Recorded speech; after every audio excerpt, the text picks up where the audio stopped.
กราบสบายดีเด้อพ่อแม่พี่น้องเมื่อทุกคนบ่ได้ออกป่ามื้อนี้น้องค่อยมาเฮ็ดใส่พุ่นอนามัยเงาอนามัยตั้งแต่เช้าๆพุ่นพี่น้องเอ้ยก็เลยบ่ได้ไปโคกไปป่าที่สวนก่อนเพื่อที่ว่าจะเอาหน่อไม้มาขายช่วงหน้าแล้งไปเบิ่งน้ำข่อยนี่พี่น้องหน่อไม้กินซุ่งข่อยที่ข่อยปลูกไปได้ปีกว่าบ่พี่น้องข่อยก็บ่ได้มาถ่ายเบิ่งจักเทื่อบัดนี้มาเบิ่งน้ำข่อยไปเอาน้ำมาแต่พุ่นแหละพี่น้องเบิ่งข่อยใส่เบิ่งบนข่อยเอาน้ำมาอันนี้สิเป็นแผงข่อยใส่น้ำแผงโซลาร์เซลล์เอาขึ้นมาแต่พุ่นข้างล่างมันสิเป็นน้ำเซ่เด้อพี่น้องพุ่นใดพุ่นสิเป็นน้ำเซ่เดียวที่เดียวเห็น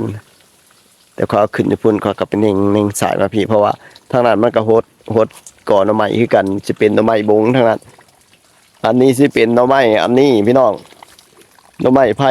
กินซุ่งหรือว่ากิมซุ่งนี่แหละค่อยก็ยังบ่ฮู้ชื่อมันละเอียดดอกพี่น้องเอ้ยนี่มันคือมื้อนี้มันคือมันหนาวน้ำมันก็สิออกประมาณนี้แหละพี่น้องสบายเปิดน้ำไว้เมิดมือพุ่นแหละพี่น้องเอ้ยเขาบ่ได้ใส่ไฟฟ้าดอกเขาใส่แผงโซล่าร์เซลล์เด้ข่อยมาเฮ็ดอันนี้โอ้ยมาใส่ขนพุนขนแกบใส่แล้วก็เอาใบไผ่มาโปกพี่น้องเอ้ยคันบ่โปกก็อันนั้นอีหยังไก่มันมาขวดมันมาเคี้ยวข่อยนะพี่น้องเดี๋ยวอีกประมาณอีกประมาณนั้น2 อาทิตย์ข่อยสิพามาเบิ่งอันนี้แหนงอันนี้มันนี่หักถิ่มรถก็ได้อันนี้มันโปร่งใหม่มันโปร่งใหม่แล้วข่อยสิพามาเอานอนไปขายเด้อพี่น้องบาทนี่เด้อมาเบิ่งน้ำข่อยเด้ออันข่อยใส่พุ่นลงไปใส่ปุ๋ยเร่งพี่น้องใส่ปุ๋ยเร่งลงไปบ่ฮู้ว่ามันสิได้ผลบ่อันนี้สิเป็นน้ำขึ้นมาจากเซ่นะพี่น้องก็เอามานี่แหละเขาจะมาเปิดไปตามมานี่แหละให้มันไหลไปใส่แต่ละเงาพี่น้องปกติมันก็สิใหญ่กว่านี้แล้วพี่น้องเอ้ยกอมันนี่แต่ว่ามันเกิดมาช่วงหน้าฝนนะมันเป็นอหยังมันเน่าเด้มันเป็นนอแต่ละนอเนี่ยมันเน่านะพี่น้องมันเน่าแล้วก็เลยลำมันบ่หลายนะมันออกนอดีดอกยามผลนะแต่ว่ามันเน่า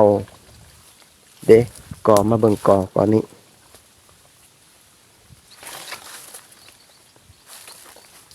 จากนั้นมันก็ออกนอได้พี่น้องเลยเด็กกอมัน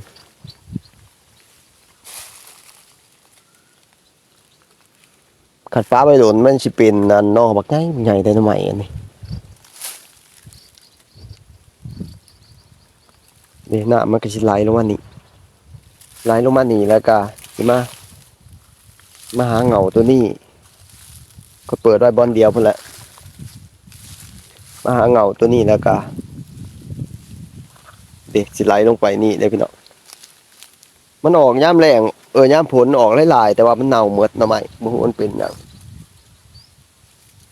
นี่ก็สิไหลลงมานี่คือบ่เห็นน้ำไหลบัดคือเห็นเปียกๆอยู่แต่ว่าคือหยุดละนี่หม่องหัวไปจักเสียงผู้ใดวะ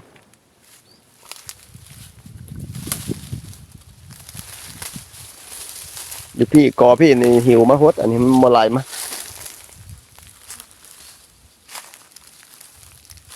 ญี่ปุ่นก็กอนึง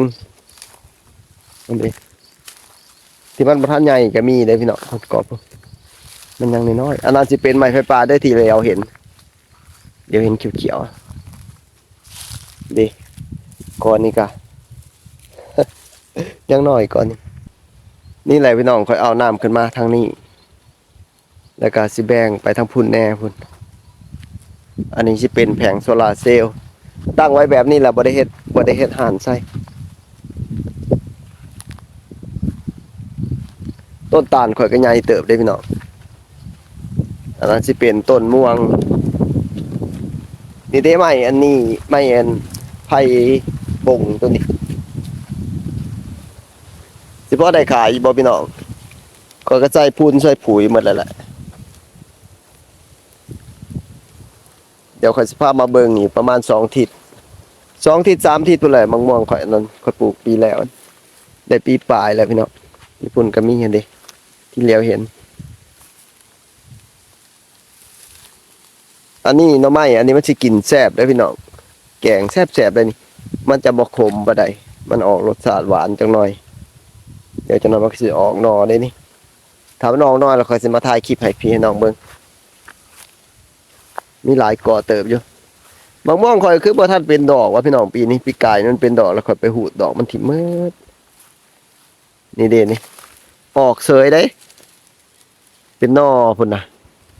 โอ้ยกล่องกะเงยขึ้นไปคือมืดวะอันนี้เป็นหน่อไม้บงเด้อพี่น้องหน่อไม้บงหลังจากที่ว่ามันหอดช่วงหน้าแล้งแล้วก็มาขนพุนใส่แล้วก็รดน้ำเพราะสิได้ขายแน่แหละพี่น้องเอ้ยเพราะว่าช่วงหน้าแล้งเฮาก็บ่มีเวียกเฮ็ดอันนี้สิเป็นก่อใหญ่มัน แต่ก้อนนั้นเขาแบ่งออกจากนี่แหละถ้ามันออกหนอมนสิหลายได้ก่อนนี้เพราะว่ามันใหญ่นะพี่น้องเดี๋ยวเขาเปลียงน้ำใช้มันกระเปียกเปียกตลอดนี่นี่ก็แม่นกอหนึ่งเดี๋ยว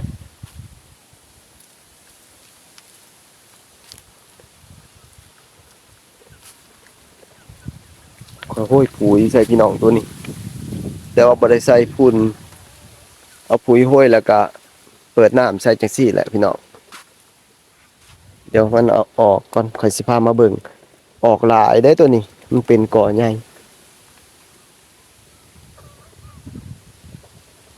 อันนี้ไก่ปลาข่อยเด้อพี่น้องไก่ปลาผสมไก่บ้านนี่ก็คู่หนึงเด้โอ้ยมังคุงสุกมังคุงสุกพี่น้องบ่ได้ออกโคกออกปลาพี่น้องมื้อหน้าพุ่นแหละข่อยตั้งสิพาไปถ่ายคลิปไปโคกไปปลามื้อหน้าก่อนข่อยสิพาไปเบิ่งเครื่องปลูกข่อยที่ว่าข่อยปลูกมะพร้าวหอมแล้วก็